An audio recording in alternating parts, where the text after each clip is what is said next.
It's starting to feel like fall. It was 59 degrees when I came out here this morning.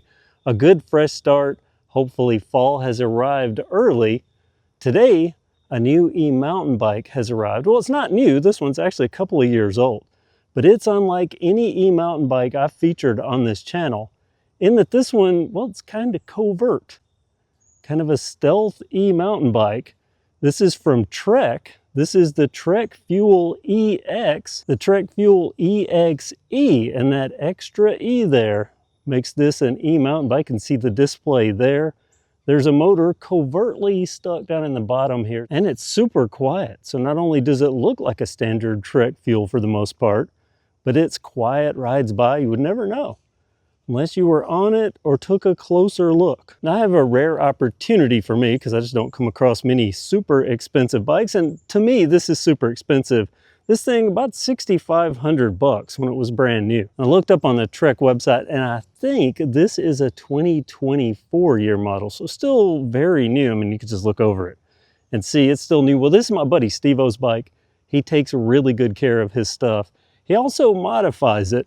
So you're gonna see there are a few non-factory parts on this. I'll go over what's been added and what's not, like that transmission down there, another $1,000, $1,500 onto the cost of this bike.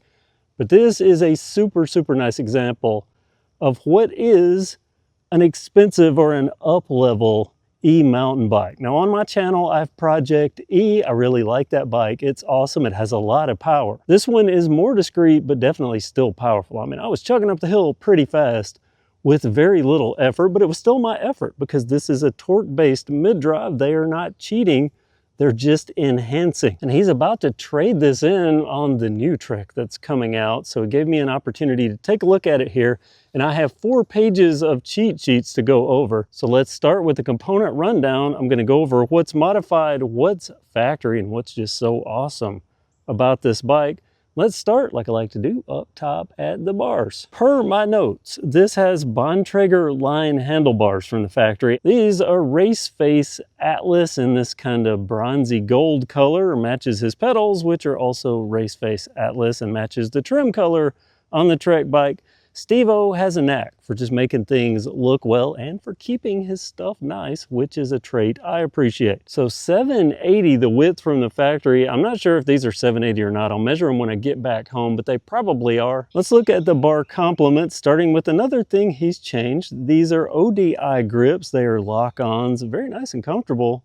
Ride them already, I can tell they're good grips, and I think he changed these right away. These brakes are factory. Shimano Deore XT, among my favorite brakes. I have these on a couple of my bikes. Very good, very bitey, heavy brake capability. We'll look at the other part of the brake system here in just a moment. I'm used to not having much on the left here, and there's your requisite dropper, because this does come dropper equipped.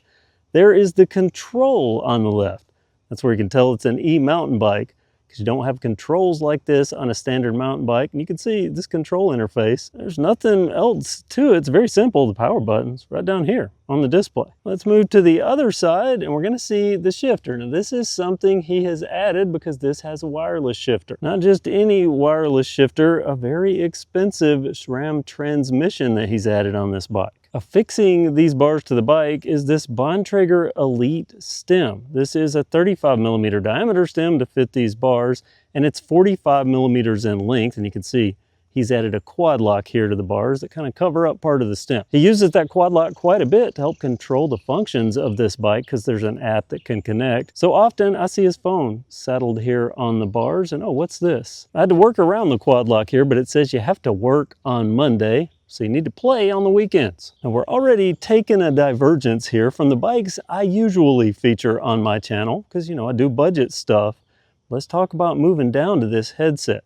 This is an integrated headset. It has a tapered head tube to go with the tapered fork, which is, oh well, we'll talk about that in just a second. But there's something special about this headset. Not the cartridge bearings, but the fact that this little cover here, that can come up, and this is an adjustable headset. Can actually change the angle. The head tube angle can be changed right there from within the headset. See if I can edit in a picture to show you the adjustment. It's pretty cool. Just one of the many things you're going to see on this bike that will differentiate it from our budget mountain bikes, even our budget full suspension mountain bikes. As awesome as some of them are, there is a difference when you get to this expensive stuff. A lot of tweaks and adjustments that can be made to adapt them to a variety of conditions. And this one, well, adjustable headset. I mean, changing the head tube angle, that sounds pretty cool to me. A lot of good stuff up top, but let's move down through this head tube to the tapered steerer fork, a Fox fork. And man, is this nice. Per the Trek specs, because this is a factory fork, this is the Fox Rhythm 36 Float Evol Air. So it's an air fork with a grip damper, a tapered steer, a 44mm offset. This is boost. 110 boost, 15 by 110. And it says here it has a Cobalt axle, or Cobalt X axle. Fancy. And how about this travel? This has 150mm of travel. A lot of nice stuff already. Fox already. So let's go ahead and look at the other Fox item on this bike, the rear shock. Of course, this is also an air shock. This is a Fox Performance Float X 2-position damper, 205 by 60mm. Now that's the stroke of this shock. Don't confuse that with the full suspension travel on this frame, because that's quite different. Just look at this. How nice is that? The total beauty. And a good match for the front. Since I have 4 pages, I'm more or less just gonna move down. So let's go now to this frame, because I talked about that travel. This frame itself has 140mm of rear travel. It is Trek's Alpha Platinum aluminum with a removable battery with internal cable routing, an alloy rocker link, seat tube diameter 34.9mm, and of course it's dropper ready. Well, it's not dropper ready when it comes with the dropper.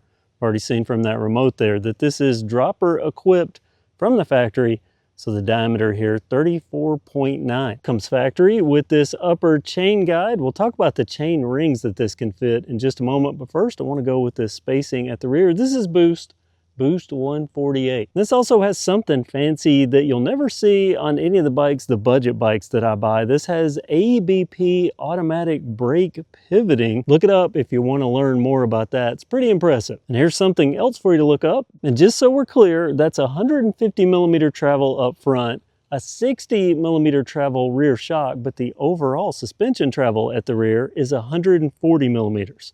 So 140 at the back, 150 up front. And I'm told this bike came not only with this fork, but with this Fox fork fender. Let's talk about these wheels. This is a 29er, so 29 up front, 29 at the back. The tires are wrapped around Bontrager rims. These are Bontrager Line Comp 30. These are aluminum rims. It says high strength 6000 series aluminum. There's a micro spline hub there, and both these wheels are wrapped with Bontrager XR5 team issue tires. And the size of these XR5s is 29 by 2.50, which also happens to be the max tire size for this frame per Trek specs. Now, I don't know if these are factory with this gum wall tire or not, but it sure does look good. Now, this is funny. Coming from a world of budget bikes, I look down at these specs here and they even have tire part, the Bontrager TLR sealant, 6 ounces of sealant in each of these tires. I like that they're very detailed. Everything that I've shown thus far, pretty much, with the exception of the remote on this handlebar and this screen display, shows that this is straight up, first and foremost, a mountain bike. But let me turn this display on. I think you only have to press it once. Yeah, there's the Trek boot sequence. And now it's turned on because, of course, this is an e-mountain bike. There's a battery hiding in here, and here's the charge port. Look at that. How clean that is. So if you just glanced at this riding by, I wouldn't see, I mean, that bottom bracket doesn't look really any different than the standard Trek Fuel bottom bracket, at least at cursory glance. Of course, this, obviously the charge port's not part of a standard mountain bike, but inside here is the battery, and the battery actually comes out the bottom. And I don't know if there's a key involved in this. I'm not gonna remove his battery, but I'm gonna show you a picture of how it comes out. It's pretty cool. Let's talk about battery specs. Let's talk about motor specs and what this thing is capable of doing output-wise. The battery hiding in this down tube is a TQ brand, just like the motor, and it's a 360 watt-hour. Now that might sound small to you, and it is, but this is a very efficient motor we'll talk about in just a second. But you can get a bonus add-on battery that will go right here, kind of a water bottle looking battery, and add another 160 watt hours to this, meaning the overall battery capacity for this bike is up to 520 watt hours. This TQ LED display is small. It's kind of integrated here into the frame, very smooth, very clean lines on this, shows up great even in bright sunlight. Multiple functions that this will show. I'm not going to go over all the functions because, well, you know, that's one of those things with an e-bike you can spend days doing, and, well, I just don't have days with this, but I don't know if you can hear it. There's a little beep. Every time I press, there's a little beep on this. Of course, it's controllable here as well. Get to these assist levels, and there are 3 of them. 1, 2, and 3, or you can go all the way down to no assist. And I rode this around my neighborhood. I don't know how you get to no assist. Okay, I got to it somehow. Maybe I just turned the thing off, but I rode this around my neighborhood with no assist and around my yard, and it rode like a good mountain bike. Just happens to have power and all these features. So this is a TQ LED display with Bluetooth and Ant Plus connectivity. As I said, he can connect his phone to this, usually pops it here, and he can manage and control everything, including scaling up and down the watt output of this. So you can fully control the motor that's hiding behind here. This teeny tiny hidden motor, you can see the TQ there and see how small this is. I mean, just look at that. That is like a baby little motor. It's actually 250 watts with a 300 watt peak. This is a TQ HPR 50 motor. And that 50 is the Newton meters of torque that this outputs. So nowhere near the 95 of my e-bike or some of the modern bikes that are coming out now with 120, 130 that I see. But I rode this up the trail with ease, and this 50 Newton meters, you know, sometimes it's not about power, it's about finesse. And this is finesse enough that anyone can get on this bike and hang with anybody because it's that much output, that smooth of output, but not an overbearing output. And I'm not gonna lie, I like my Bafang's obnoxious amount of power, but that is a super loud motor compared to this one. I could barely hear this while I'm riding it. I'm gonna see if I can edit in some footage here of climbing up to this point. See if you can hear it. I mean, it's pretty quiet. I think the only person that's gonna hear this is the person riding it, because whenever we've been riding, I can hear my motor, but I never can hear his. That's because it's that quiet, that covert. I mean, just look how small it is. Tucks in there. So usable motor, usable power. Let's get back to some more bikey bits. Let's talk about the shifter and the group set, the transmission that this has, this RAM. As I talked about, this is a wireless shifter. He has upgraded this. From the factory, this bike has a Shimano XT-M8100 shifter, a 12-speed shifter, which from the factory would match with an XT-M8100 long cage derailleur. Also from the factory would be 165mm crank arms, but you'll notice these are 160. These are SRAM GX. This GX transmission. Oh, this is nice stuff. I think he bought this right when they first came out. I know he spent over $1,000 on it, but even the chainring has changed here. The factory chainring for this bike, 32 tooth, and it'll accommodate down to 30 and up to 34 tooth per the specs. This one is some number that I'll have to count and put on your screen. Hey, look at that. The lock ring here, 50 Newton meters, just like the torque of that motor. Let's move back from this GX crankset to the GX transmission, the wireless GX long cage. I mean, just look at this thing. Swappable battery. Now, I have a wireless group set on my bike, but the battery doesn't come off. This one, he replaced it, gave me a new battery, so I could test this out, a full bike battery and a full transmission battery. And look at this cassette. How nice is that? A 12-speed. I'll have to put the range on your screen, but I can tell just by looking at it, it's a wide range. The factory Shimano cassette would have been a 12-speed 10 to 51 tooth. Looking at my list, the next thing is the saddle. Now, this isn't the factory saddle. The factory would have been a Bontrager Arvada. This is not that, but it is nice. This dropper post, I believe this is factory. If I can look around on this, I don't see any logo, but I think this is the factory dropper post. Now, on this medium frame, it says it's a Bontrager line dropper with 150 millimeters of travel, 34.9, we've already talked about that, and the length, 410 millimeters. We know this has Deore XT brakes. We'll get down here and we'll take a peek at that XT caliper and the rotors. The rotors on this bike, 203 millimeters. That's going to be 203 millimeters front and rear, and look at that. There's that ABP marking for this frame. But these brakes, excellent, excellent brakes. I'm a big fan of them. These are actually a model up from the ones that I use. Look at those cooling fins. Now here's a Stevo detail. I don't know if it shows up on screen, but these stem bolts, they actually match the handlebars, even the stem cap. Now that is attention to detail. Another match, go from these handlebars to the pedals. These are Race Face Atlas, and as you can see, they blend in with everything else. Now this Crank Brothers thing is not factory. This is a tool holder. You can open this up, it flips out. It's got a multi-tool set here. And on this side, a CO2 cartridge for airing tires. Some frame bonus features. You have this guard here on the bottom, that's factory. This is a factory option, I'm told. This is so you can lay it against the tailgate of a truck and not scratch up the frame. Pretty cool that Trek offers this as an option and builds the bike around it. Nice detail. You know, Trek, they always do nice stuff like that. There's the internal routing. Look at this smooth welding. It's a very, very quality frame, as I expect from Trek. I mean, look at that. Oh, and check this out. There's a little fender here. Can you see that? Details, details, they make all the difference.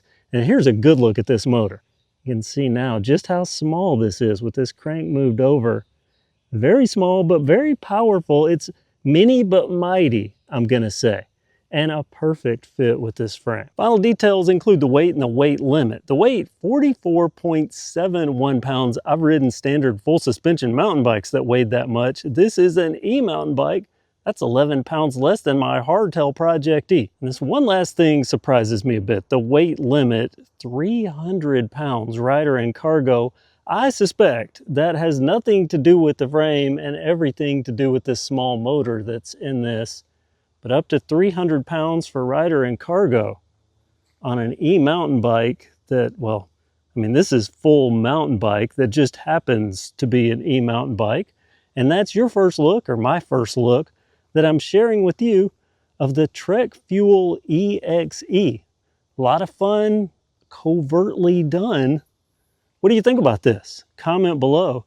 And the price of this, again, as new per the Trek website, was about $6,500. Now, I don't know cost-wise what he's added to this, but I know this transmission, easily $1,000 now. I think it was about $1,500 when he did it. But there we go. Comment below with what you think.